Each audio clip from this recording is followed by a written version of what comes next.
Ano na nga ba ang nangyari sa pag-uusap patungkol sa problema na nangyari kay Mami at kay Daddy? Na ito ay naganap noong June 2, 2024. May pera ka dyan, Isin. Pera ba niyo? 5 piso. Ay, ano ba yun? Kahit na 10. May dagdag lang namin sa ano. Baka naman may babayaran namin pag-pay out namin. Hindi rin natin may tatanggi na lahat talaga ng tao ay may kabutihan din na tinatago sa kanilang loob. Una kami. May tubig ba ganito? May tubig ko kayo dyan? Ayun kayo.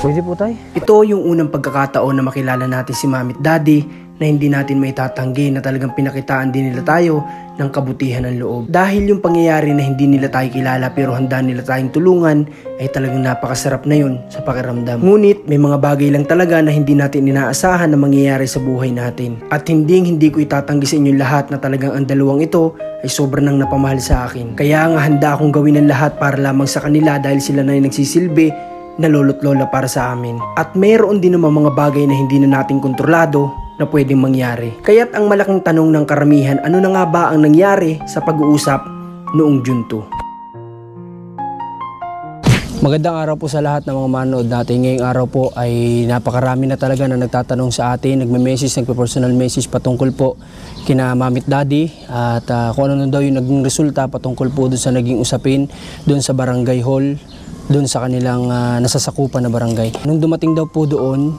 base po sa kwento ng mga naging saksi po doon ng mga barangay tanod o mga kagawad na nung dumating daw po yung kapatid ni Mami doon, ay nung makita ni Mami ay tumakbo daw po si Mami na hindi ko alam kung ano yung rason.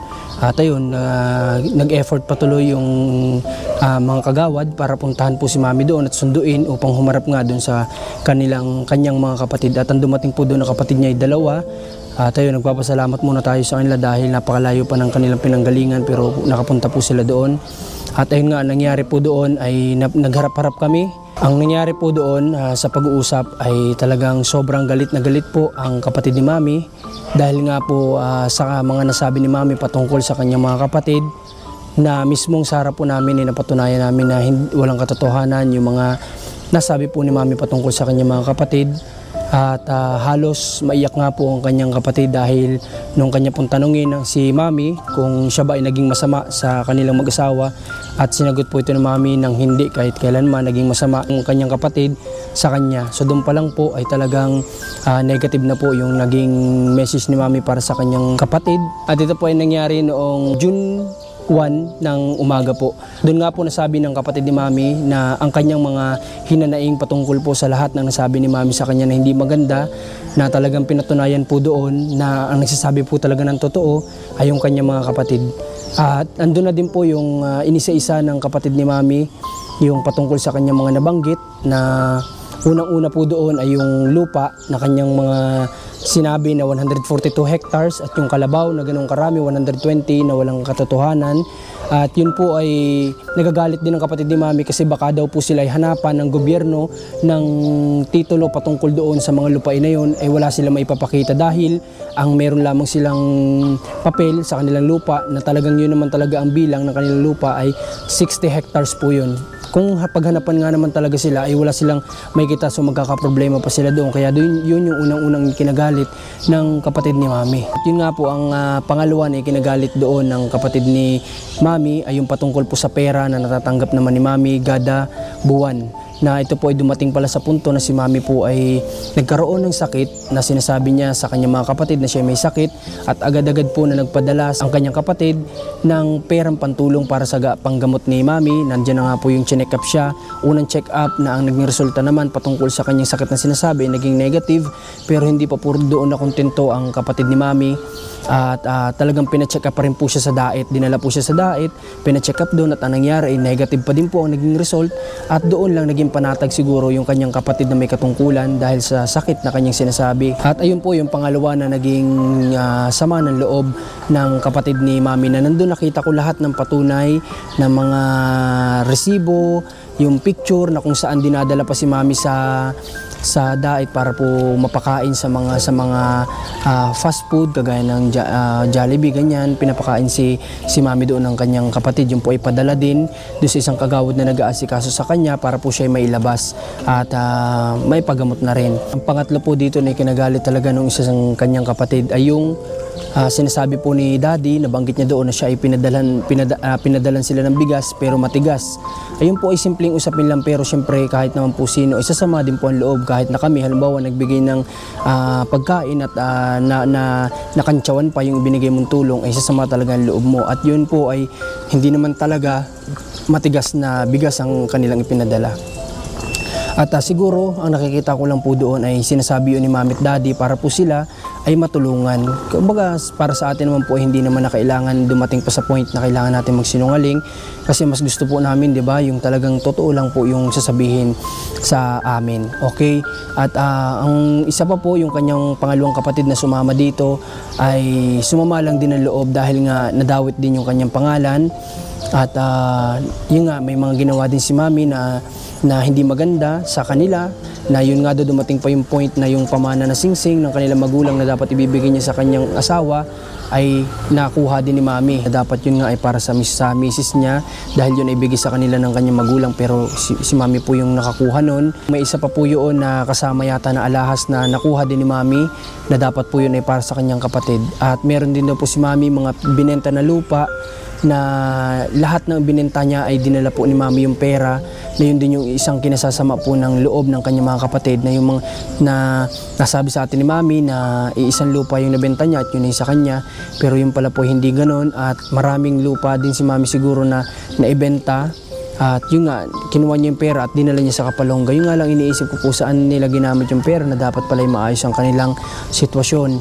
At yun nga, matagal pala sila na tinutulungan talaga ng kanyang mga kapatid, na hindi sila pinabayaan sa pang-allowance o tulong sa panggamot, na ang ikinasasama din ng loob ng isa pa ng kanyang kapatid ay yung sinabi niya po na siya ay may karamdaman, na yung pala ay hindi, na kumbaga lahat ng yung mga kapatid niya na pumunta doon sa meeting na yon may mga karamdaman yun, na bakit daw po si Mami ay walang sakit, ina-admit niya na may sakit, na dapat maging masaya siya na siya ay walang karamdaman kumpara sa kanilang mga kapatid niya na may mga sakit na yun po, yun yung isa sa kinisama din ng loob nila. Okay, sinasabi lang po namin itong mga bagay na ito para malinawan din lahat ng tao sa kung ano yung totoong nangyari dito, para po maging maayos na ito. At ayun, si Mami po nung time na yun, wala siyang halos nasabi doon sa kanyang mga kapatid, halos hindi siya nakapagsalita, at halos yung mga kapatid niya lang. At humingi din naman tayo ng paumanhin, at humingi din sila ng paumanhin sa atin. At sa madaling salita po ay naayos namin yung problema doon. Si Daddy ganun din, hindi rin nakapagsalita sa mga kapatid ni Mami. Doon po namin napatunayan na totoo ang lahat ng sinasabi ng kanyang mga kapatid. At ganun pa man po ay yun lang, sinabi ko lang din doon kay Mami na medyo sumama din loob ko nung nalaman ko po na hindi pala totoo yung mga shinare nila sa amin na kwento. At yun lang naman yung sinabi ko kay Mami at ang sinabi ng kapatid pa pala na sana sila Mami ay maiksi na ang buhay, sana mabago nila yung ganung gawain, dahil daw po si Mami ay simula pa noong mga dalaga pa yata sila o mga bata-bata pa, ay siya yung parang sa madaling salita po, siya yung naging sakit sa ulo ng kanilang pamilya, o siya yung halos sabi nga ng mga kapatid ay parang siya yung sumisira sa image ng kanilang pamilya, kasi kilalang pamilya sila, may malaking pamilya sila, so iniingatan lang naman ng mga pamilya niya yung reputasyon ng pangalan nila, na yung nga na dahil may mga katungkulan sila, na noon pala si Mami pala po yung gumagawa ng mga problema sa kanilang pamilya, pero sa akin naman po ay sa ngayon dapat ay unawaan na lang yung kailangan gawin, kasi nga may edad na po sila, matatanda na sila, kaunti na yung buhay nila dito sa mundo, kaya kailangan ang gawin ay magmahalan na lang at patawarin ng isa't isa. Ayun, ang nangyari naman po ay tinawag naman talaga nila na bayaw si Daddy, kahit daw hindi sila kasal ay tatawagin nilang bayaw dahil magkasama nga sila ni Mami. At nakita ko po napakabait din talaga ng mga kapatid ni Mami. Sobra po talaga ang bait nila. Nakita ko din yung pagiging makadiyos nila. At yun lang talaga. So, kailangan lang din talaga nilang dumaan sa ganung proseso siguro para maayos po sa legal yung problema na nangyari. At marami din kami natutunan doon sa pangyayari na yun, na dapat mas saliksikin natin yung buhay ng tao bago natin tulungan para po wala tayong nagiging problema na ganito. Sabi ko nga doon, nagbase tayo sa dami ng tao na lumapit sa atin para ilapit si na Mami. Nasabi ko sapat na siguro yun na patunay na kailangan sila o kailangan nila ng tulong. Pero hindi pa rin po pala sapat yung ganun. Kailangan pa rin na dumaan tayo sa barangay, itanong natin lahat kung ano yung nagagawa nila sa kanilang barangay, kung meron ba sila nagagawang mali o yung mga ganung bagay. Kailangan nating alamin yung susunod para po mas maging safe yung ating pag-vlog. Sa madaling salita po, natapos naman ang pag-uusap doon sa barangay nang nagkaayos ang lahat. Yun nga lang po, sinabihan po pala si Mami ng isa sa kagawa doon na yakapin man lang ang kanyang mga kapatid. Ngunit parang hindi yun nagawa ni Mami. Di natin alam yung reason, siguro nahihiya si Mami o anuman dahil sa kanyang mga nasabi. Kaya hindi na nagawa ni Mami na yakapin man lang yung kanyang kapatid. Na yun dapat po yung magandang nangyari bago matapos yung pag-uusap na yun. O pagkatapos ng pag-uusap na yun, na nagkayakapan man lang sana para maramdaman nila ulit yung pagiging isa sa isang dugo o magkakapatid. At yun nga, nakausap ko sila kung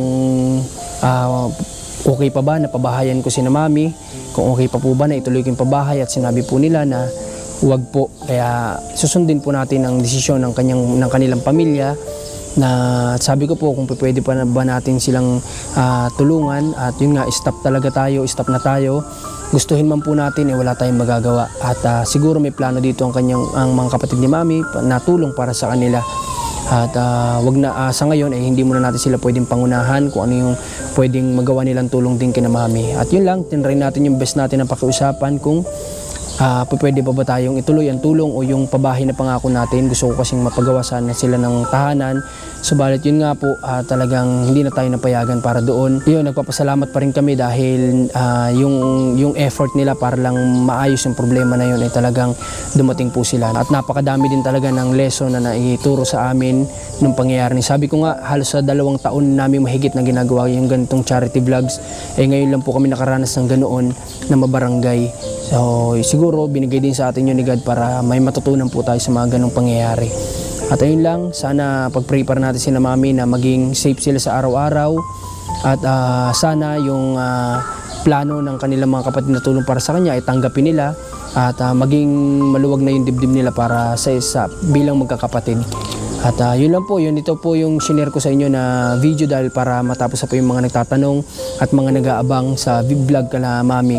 Dahil alam nga nila na magkakaroon ng usap noong June 1 at wala silang idea kung ano na yung nangyari doon. At yun, bago naman kami umalis, nakausap ko pa yung kanyang mga kapatid ng maayos at talagang wala nang bigit sa dibdib. At yun nga po, si na Mami lang nung time na yun ay may nangyari pa na pinasasabay na sa amin ng mga kagawad at kapitan para po maihatid namin doon.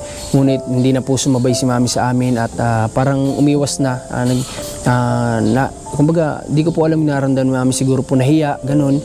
Pero yung nga lang, awa pa din po yung umiiral sa amin sa mag-asawa kasi nga maedad na po sila at nakita namin sitwasyon. Talaga naman pong nakakaawa rin. Pero yun nga, may plano naman para sa kanila. Ang kanilang mga kapatid ko, ano man yung tulong na maibibigay nila, kasi naniniwala ko magkakapatid pa din po yan, hindi po yan nila pababayaan. Kagaya nga nalaman natin na may mga padala naman pala kada buwan. So yun po ay malaking bagay na po yun. Yung palang pong paghahanap ng isang kanyang kapatid pala, ipahabol ko lang na sumama din yung loob, kasi sabi niya dapat pala kung masama ako hindi na kita hinanap. Para pong gano'n na gusto nilang mabigyan si Mami ng magandang buhay doon sa kanilang lugar. Pero inignore yun ni Mami o hindi niya inaccept. Nasabi nga ng kanyang kapatid, dapat milyonaryo ka na kung hindi lang ganyan yung ugali mo o hindi ganyan katigas yung ulo mo. Parang ganun po. Kaya napaisip lang ako na bakit ganun na kung sino pa yung babae, si Mami yung babae, ay siya pa yung pala yung naging parang sakit sa ulo ng kanyang pamilya. So yun lang, at sana mabago ni na Mami at Daddy din yung bisyo, matanggal nila yung kasi may edad na sila para mabahaba pa po yung buhay. At yun nga, ano pa man ang mangyari, napamahal na rin po sa atin yung mag-asawa. At talagang yung pagtulong namin sa kanila ay sabi ko nga galing dito. Doon muntik na rin ako maiyak nung sinabi ko doon sa harap nila mismo. Lahat ng maraming tao doon na sabi ko, Mami, sumama yung loob ko dahil nagsinungaling po kayo sa amin. Kasi po kami kapag tumulong, sabi ko ay nandito po talaga. Hindi po kami basta lang may video, nandito po yung tulong namin, nandito po yun. Kaya doon parang mapayak na, buti na pigilan din natin yun at naging maayos naman lahat. Ito na yung kasagutan sa katanungan ng karamihan. ang final decision po ng kanyang mga kapatid ay wala na pong mangyayaring vlog sa kanila. At bago po pala matapos ang video natin ay humihingi muna tayo ng paumanhin ulit. Although nakahingi na tayo ng pasensya doon sa pagharap sa barangay, hingi pa rin tayo ng pasensya sa kanilang mga kapatid na nasa ibang bansa, sa kanilang mga kamag-anak na nasa ibang bansa, sa kanilang mga kamag-anak na nasa kanilang mismong lugar sa Quezon, at maging sa Calawag.